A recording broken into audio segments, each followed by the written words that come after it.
This audio was licensed by Gutenberg Project. Enjoy the audio.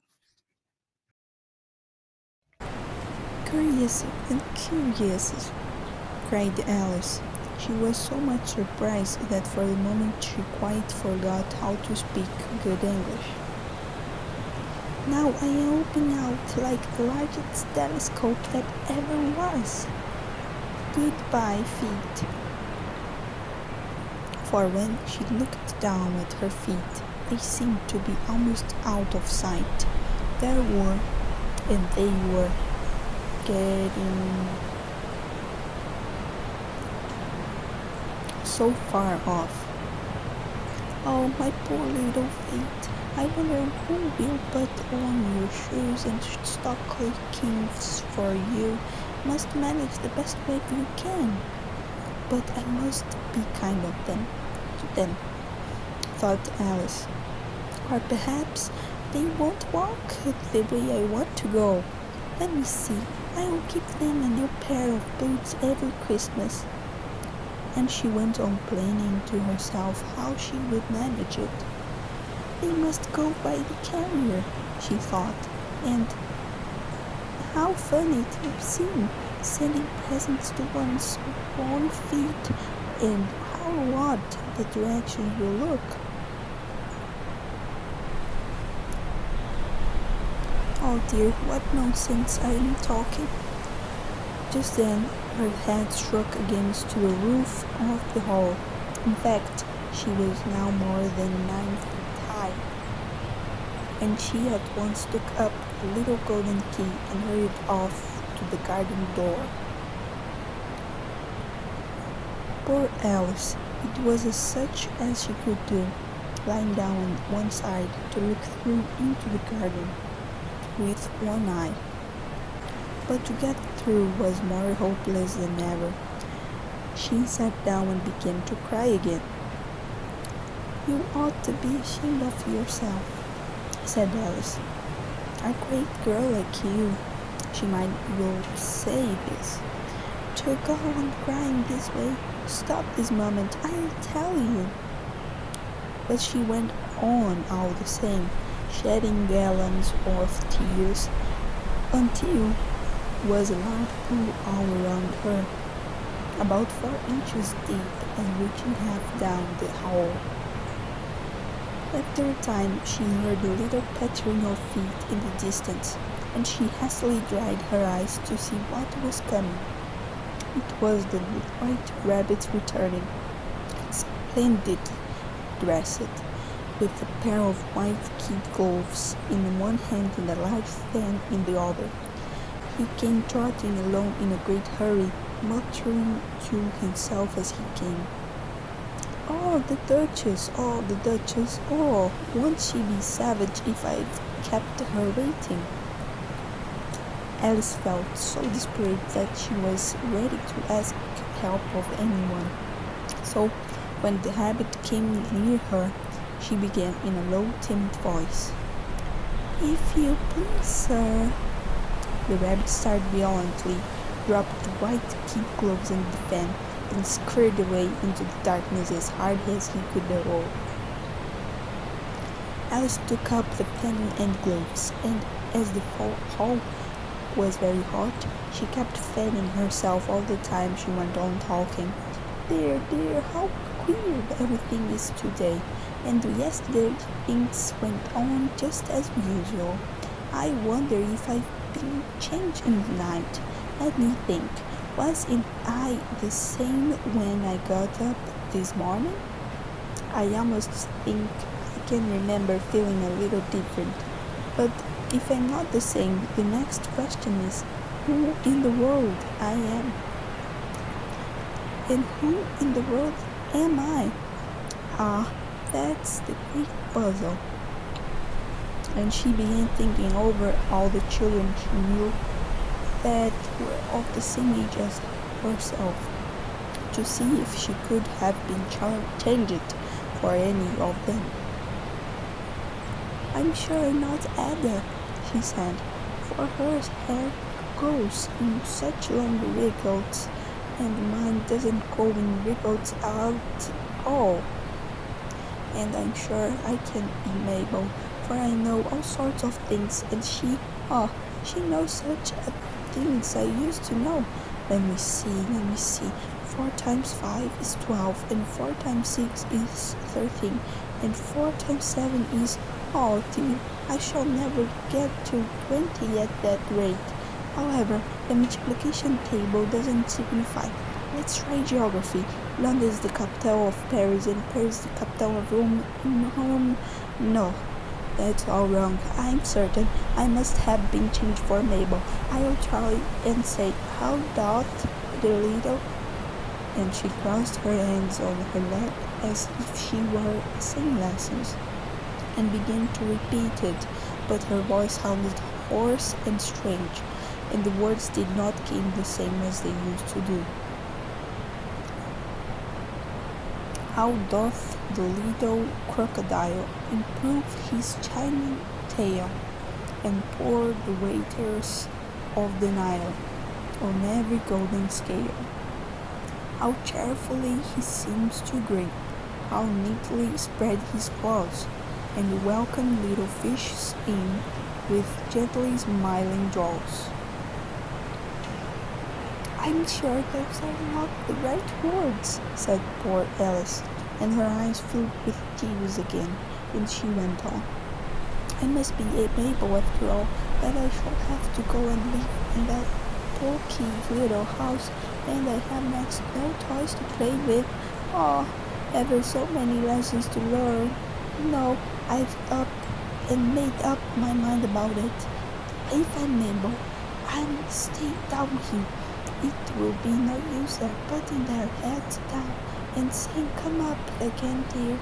I shall only look up and say, who am I then? Tell me that first, and then, if I like beginning that person, I will come up. If not, I'll stay down here till I am somebody else. But, oh dear, cried Alice, with a sudden burst of tears, I do wish they would put their heads down. I'm so very tired of being alone here. As she said this, she looked down at her hands, and was surprised to see that she had but one of the rabbit's little white kid gloves. While she was talking, how can I have done that? She thought. I must be growing small again. So then she got up and went to the table to measure herself by it, and found that, as nearly as she could guess, she was now about 2 feet high, and was going to shrinking rapidly. She soon found out that the cause of this was the fan she was holding, and she dropped it hastily, just in time to avoid shrinking away altogether. That was a narrow escape, said Alice, a good deal frightened at the sudden change, but very glad to find herself still in existence. And now for the garden! And she ran with all speed back to the little door. But, alas, the little door was shut again, and the little golden key was lying on the glass table as before. And things were worse than ever, thought the poor child, for Ellie never was so small as this before, never. I declare he's too bad, that's it. As she said these words, her foot slipped, and in another moment, splash! She was up to her chin, and in salt water. Her first idea was that she had somehow fallen into the sea, and in that case I go back by the way, she said to herself. Alice had been to the seaside once in her life, and had come to the general conclusion that wherever you go to on the English coast, you find a number of bathing machines in the sea, some children digging in the sand with wooden spades, then a row of lodging houses, and behind them a radio station. However, she soon made out that she was in the pool of tears which she had wept when she was 9 feet high. I wish I hadn't cried so much, said Alice, as she swam about, trying to find her way out. I shall be punished for it now, I suppose, by being drowned in my own tears. That will be a queer thing, to be sure. However, everything is queer today.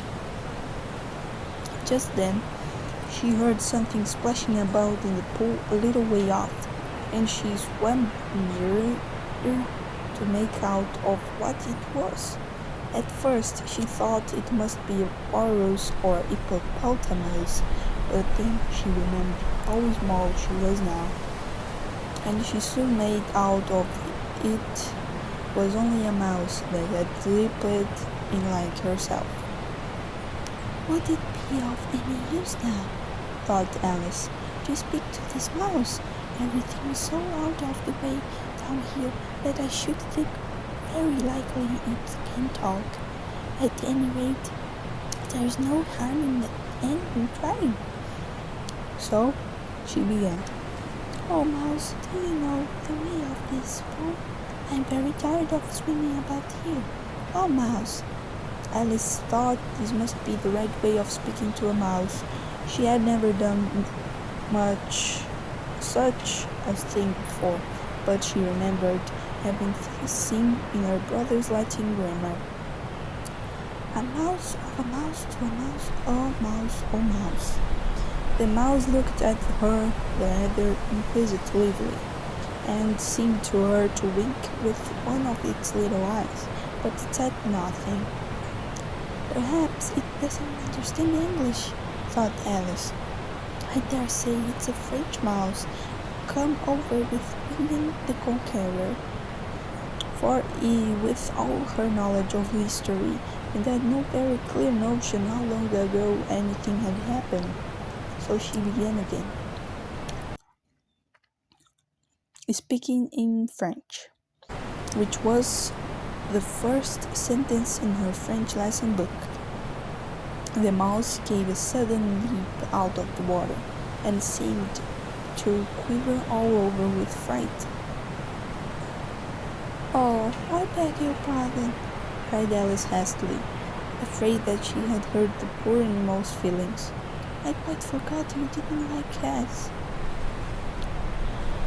Not like cats, cried the mouse, in a shrill, passionate voice. Would you like cats if you were me?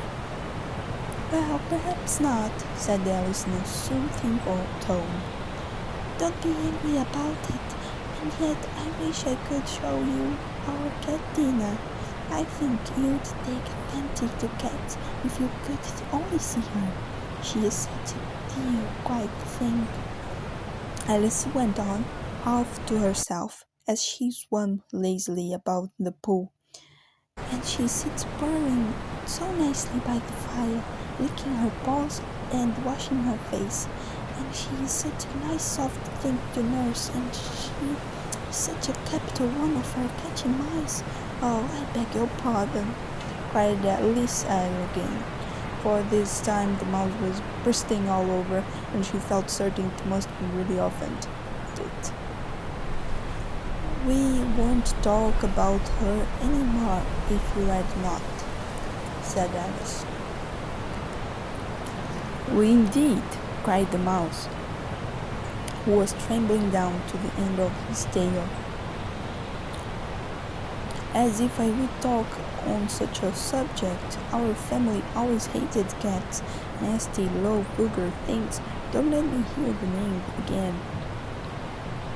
I won't indeed, said Alice, in a great hurry to change the subject of conversation. Are you fond of dogs? The mouse did not answer, so Alice went on eagerly. There's such nice little dogs near our house. I should like to show you.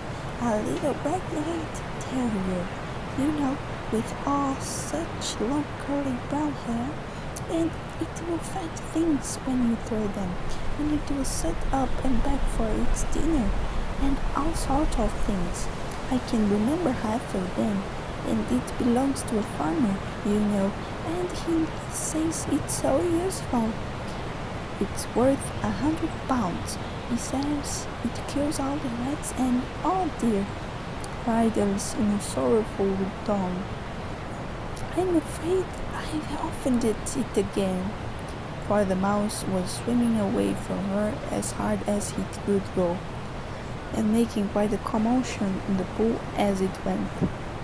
So she called softly after it, Mouse, dear, don't come back again, and we won't talk about cats or dogs either, if you don't like them. When the mouse heard this, it turned round and swam slowly back to her. Its face was quite pale, with passion, Alice thought, and it said in a low, trembling voice, Let us get to the shore, and then I will tell you my history, and you will understand why it is I hate cats and dogs. It was high time to go, for the pool was getting quite crowded with birds and animals that had fallen into it. There were a duck and a dodo, a lory and an eaglet, and several other curious creatures. Alice led the way, and the whole party swam to the shore.